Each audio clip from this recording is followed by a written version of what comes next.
He raised a glass to toast my failure, laughed at me across a table filled with our relatives. And they all stayed silent. 5 years later, I walked back into that house, not for revenge, but with proof. And when the truth came out, his bride walked away. He lost everything. And I finally walked out on my own terms. My name is Alyssa Grant.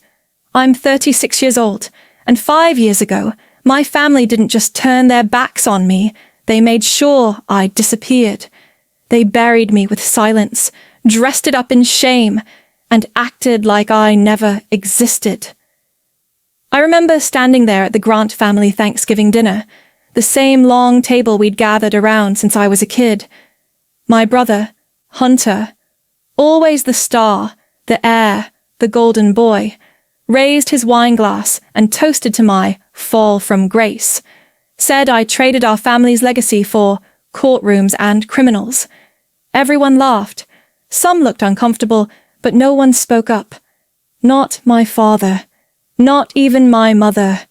I was 29 at the time, a public defender in Atlanta, still paying off student loans and working 12-hour days to represent people who had no one else. That night, I packed up my things, drove away from the family estate, and told myself I'd never go back. And for 5 years, I didn't. I built a life. I became a judge. I earned everything they said I never could. But shame has a long reach. Even success can feel hollow when it's built on top of rejection. Then, one evening, as I walked into my apartment after a long court session, I found it. A thick, cream-colored envelope on my kitchen table with the Grant family crest on it. My name, Alyssa Grant, written in elegant script. And just like that, the past I'd buried showed up in my mailbox, dressed as a wedding invitation. Not revenge, not apology, just an invitation. Like none of it ever happened. I stood there in my kitchen, just staring at that envelope like it might bite. It had that heavy, formal look. Thick paper, gold-embossed crest, sealed with red wax like it came straight from some royal court. I hadn't seen the Grant crest in years, not since I walked out of that house and never looked back. My fingers hovered, hesitating, but curiosity always wins with me. I slid a letter opener beneath the seal, peeled it open slow, like it might explode. Inside was a wedding invitation so ornate it almost felt like a joke. Hunter Grant and Catherine Evans. Saturday evening, Savannah Row Estate. Black tie, RSVP, requested. And then, something slipped out from behind it. A small piece of lined paper, folded neatly. No gold, no crest, no formality. Just a note written in my mother's familiar handwriting. Shaky like she didn't want anyone to know she was writing it. Please come. I miss you. They don't know I'm writing. Mom. That hit harder than I expected. The same woman who sat silent while her son humiliated me in front of everyone now wanted me to come back. Secretly, quietly, like a ghost. I read the note 3 times before setting it down. My fingers were cold, my chest tight. Was this guilt? Was it a trap? Was I being asked to smile for the photos and pretend nothing happened? Oh, I didn't know. But I did know one thing. Whatever this was, it wasn't just a wedding. It was an opening. A doorway back into a past I thought I'd closed for good. And maybe, just maybe, it was time to walk through it. Not for them. For me. To remind myself who I am, and maybe remind them too. The next morning, I sat at my kitchen table, still staring at that invitation like it had something new to say. Sunlight poured through the window, warming the hardwood floors. But I barely noticed. Something inside me was shifting. Not anger. Not sadness. Something steadier. Sharper. I'd spent 5 years rebuilding my life brick by brick. No help, No shortcuts, just grit and long hours. I wasn't the same woman they dismissed. Back then, I was still figuring things out, trying to prove my worth to a family that only valued conformity. Now I wore a black robe to work and made decisions that affected real lives. I didn't just belong in rooms, they had to make space when I walked in. That invitation? It wasn't a peace offering, it was a test, and I'd be damned if I failed it. I picked it up again, read the words slowly. The marriage of Hunter Grant and Catherine Evans. His fiancé's name didn't ring a bell.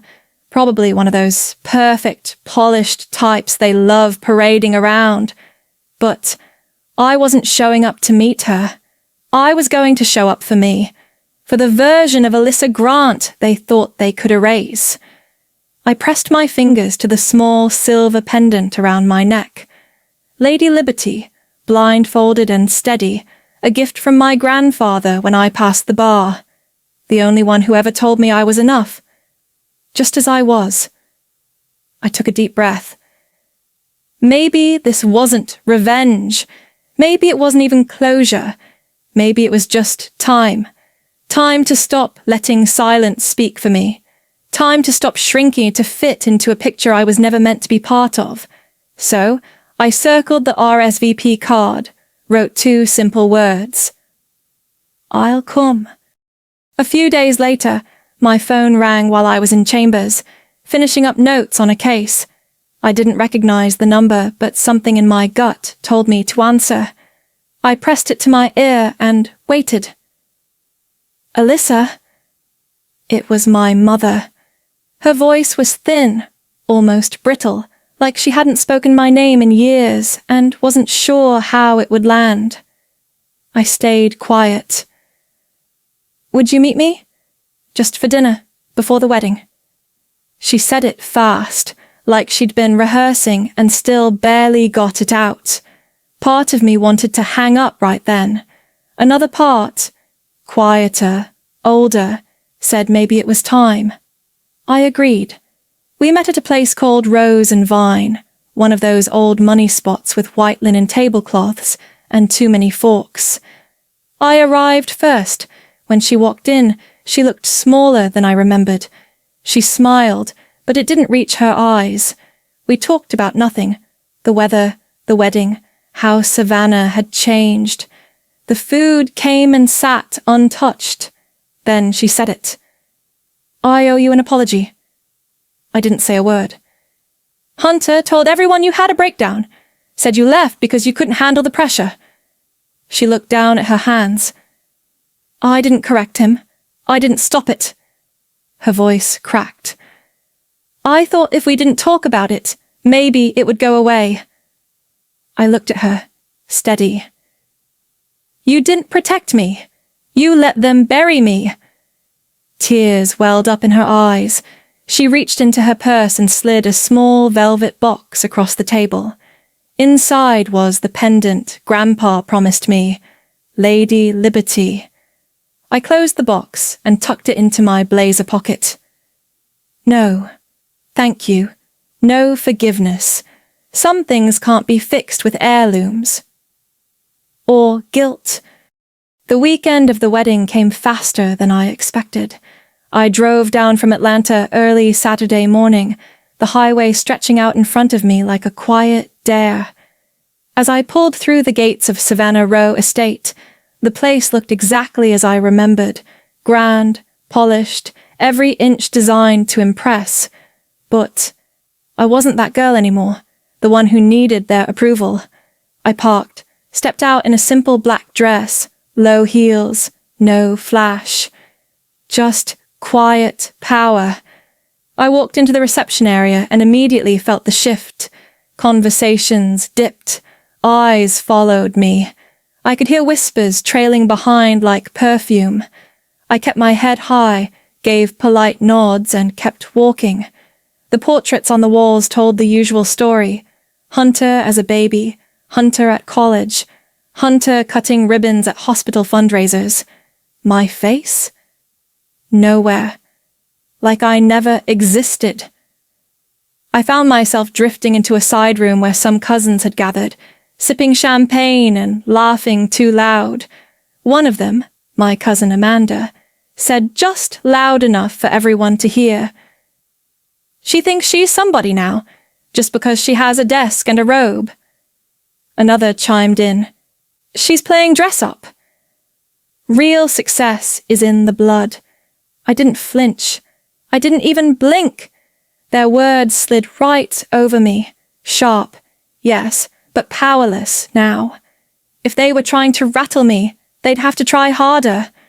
I turned and walked out, my heels clicking sharp against the marble floor. The ballroom ahead buzzed with energy, guests arriving, champagne flowing, laughter floating through expensive air. But for me, it was just noise. I wasn't here for their approval. I was here to remind them, you don't get to erase someone just because their story doesn't match yours. Not anymore. Not today. I spotted her near the fireplace. Catherine Evans. She was striking, elegant, the kind of woman you'd expect to see on the arm of someone like Hunter. But there was something different about her, something real. Her laughter came easy, but her eyes were scanning the room, and every now and then they landed on me. I could tell she wasn't sure who I was yet. That wouldn't last long. A little while later, I found myself standing near her group, just close enough to catch the end of a conversation. Catherine was telling a story, animated, passionate, about a housing case she'd recently won. She was beaming, talking about fighting a shady landlord who tried to evict an entire building of low-income tenants. Then she said something that stopped me cold. It all started with an article I read last year about a ruling by Judge Alyssa Grant. That case changed how I approach everything now. There was a beat of silence. Someone shifted uncomfortably. Catherine kept talking, oblivious.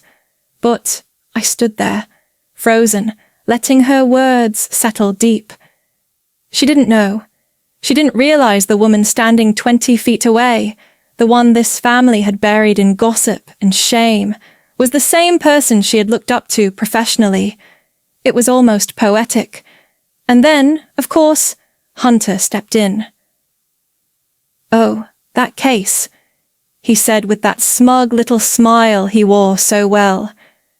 "Just a novelty. You know how some people like to make noise for attention?" Catherine's brow furrowed just slightly. She glanced at me, not in recognition, yet, but in quiet discomfort. She didn't challenge him. Not yet. I didn't either, because I didn't need to.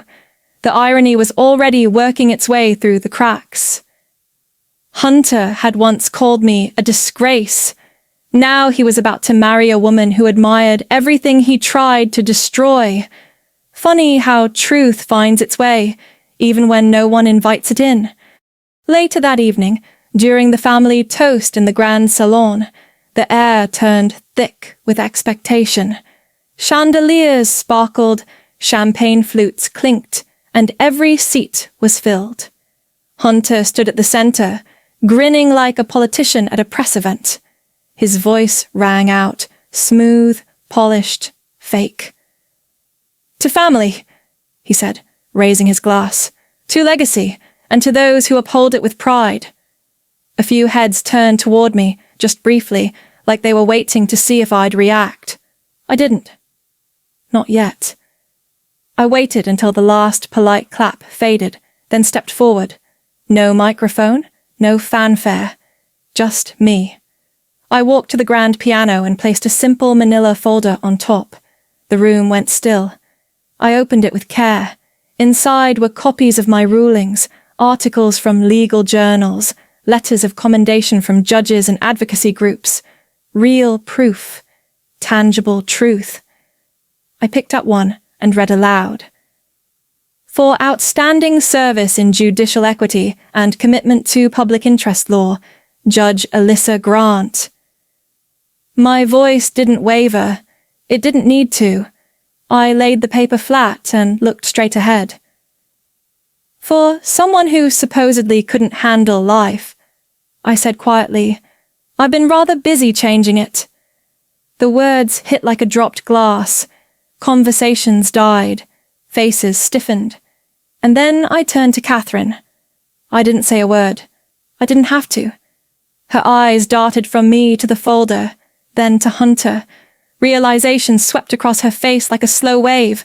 First confusion, then betrayal. She stepped back. You lied, she said. Not loud, but it carried. To me. To everyone. Then, with a calm I didn't expect, she slipped the engagement ring from her finger and set it down on the piano. Thank you, she said, meeting my eyes. Thank you for showing me the truth. And just like that, she walked out.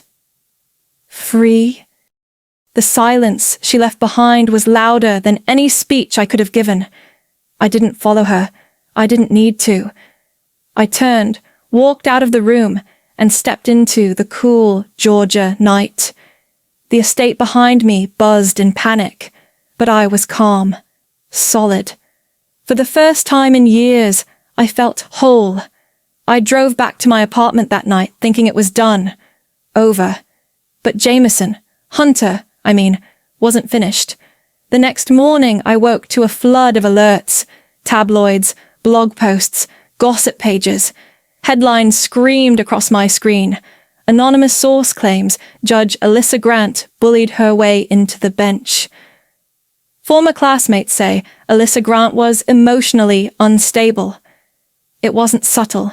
It was slimy, a textbook smear campaign. Photos from law school, cropped to look like I was drunk. Anonymous quotes. Half-truths twisted into doubt. I could smell his fingerprints all over it. Same tactics he used when he buried Dad's malpractice suit years ago. Spin, distract, destroy. But this time, I was ready. I'd seen it coming. Before the wedding weekend even started, my team, my real family, had helped me prepare a press kit. It had everything. Verified court records, signed letters from judges, community awards, op-eds, even testimonials from the families I'd helped. That morning, we released one single post. No hashtags, no drama. Just the truth. At the top was a quote in bold, "Facts are stubborn things." John Adams. By noon, the narrative had flipped. Fast. News outlets picked it up. Lawyers and advocates I'd worked with shared it. People I hadn't spoken to in years reached out with support. Hunter's PR firm dropped him within 48 hours. Donors pulled out. And the family? They retreated into silence again. But this time, the world saw it for what it was. Not grace, not class, just guilt and cowardice. While Hunter scrambled behind closed doors trying to save face, I stayed quiet and steady. I didn't need to shout. I had already spoken, loud and clear. His world, once so neatly constructed, started to crack. Invitations to prestigious boards? Withdrawn. Speaking gigs? Cancelled. Whispers of a disciplinary review began circling. People who once toasted his name now avoided his calls. And the Grant family, well, they did what they always did when things got uncomfortable. They disappeared behind polite silence and vague statements. "We're handling this as a private matter." Of course they were, but this time they couldn't bury me with it. The truth was out. It had teeth. And it was done being quiet. Meanwhile, I turned my attention to something far more important. My future. A week after the fallout, I accepted an offer I never thought I'd see in my lifetime, a federal judgeship based in Washington, D.C. It wasn't handed to me. I earned it through years of early mornings, impossible caseloads, and walking into rooms where I wasn't always welcomed, but never backed down. As the news became public, congratulations poured in. Not from my family, of course, but from the people who mattered, the colleagues who saw me grind, the clients I fought for, the students who told me they wanted to follow in my footsteps. The next time my phone rang with a family name, I let it go to voicemail. I didn't need their validation. I didn't need them to be proud. I needed only to keep standing in what I'd built. They tried to erase me. And in doing so, they gave me something I didn't have before. A blank page. One I filled with truth, grit, and a future they couldn't touch. Not now. Not ever. A year later, on a warm spring evening in D.C., I stood at the entrance of the Capitol Community Justice Gala. Not as a guest, but as one of the organizers. The ballroom wasn't dripping in crystal or gold. No towering centerpieces, no forced smiles. Just simple lights, honest laughter, and the hum of people who believed in doing the hard work. I wore a plain black gown, no designer label. No one cared. Around my neck was the only thing that mattered. The silver Lady Liberty pendant my grandfather gave me. It rested just below my collarbone, right where it belonged. As I moved through the crowd, I saw faces that reminded me why I started. Public defenders I trained, young attorneys I mentored, families I once fought for in court. These people didn't care where I came from or who tried to erase me. They only saw who I became. Later that night, I found myself standing by the wide bay windows, looking out at the city lights flickering along the Potomac. I touched the pendant gently, closed my eyes, and let myself breathe it in. Freedom, earned one quiet battle at a time. They tried to write me out of the story, I whispered to myself, a soft smile tugging at my lips. So, I wrote a better one. No one clapped, no one toasted. And yet, I'd never felt more celebrated. It wasn't revenge, it wasn't vindication, it was peace. And the kind of peace you build for yourself, the kind no one can take from you, that, to me, was the real victory. And I knew, without a single doubt, my story was just getting started. Looking back, I don't think the point was ever about proving them wrong. It was about proving to myself that I never needed their permission to exist, to succeed, or to be proud of the woman I became. We grow up thinking family defines us, that their approval somehow validates our worth. But sometimes it's the people closest to us who carry the sharpest blades, and when they cut deep. Still, healing doesn't always mean reconciling. Sometimes it just means walking forward, one step at a time, without dragging their judgment with you. I don't tell this story for sympathy. I tell it because I know I'm not the only one. Maybe you've been pushed out of a room you helped build. Maybe someone told you you didn't belong, and for a while, you believed them. But hear me when I say this. You're allowed to reclaim your space. You're allowed to rewrite the ending. And if you're standing at that same door I once faced, one labeled unwelcome, not enough, or too much, know this. You don't have to knock. Just walk through. Your voice matters. Your story matters. And it's never too late to tell it your way. So, if this touched something in you, if you saw even a piece of yourself in these words, don't just scroll by. Leave a comment. Share your story. Or maybe just say, I'm still standing, because that alone is enough. And if you want more stories about resilience, truth, and becoming who you were always meant to be, stick around. I think we've got a lot more to talk about.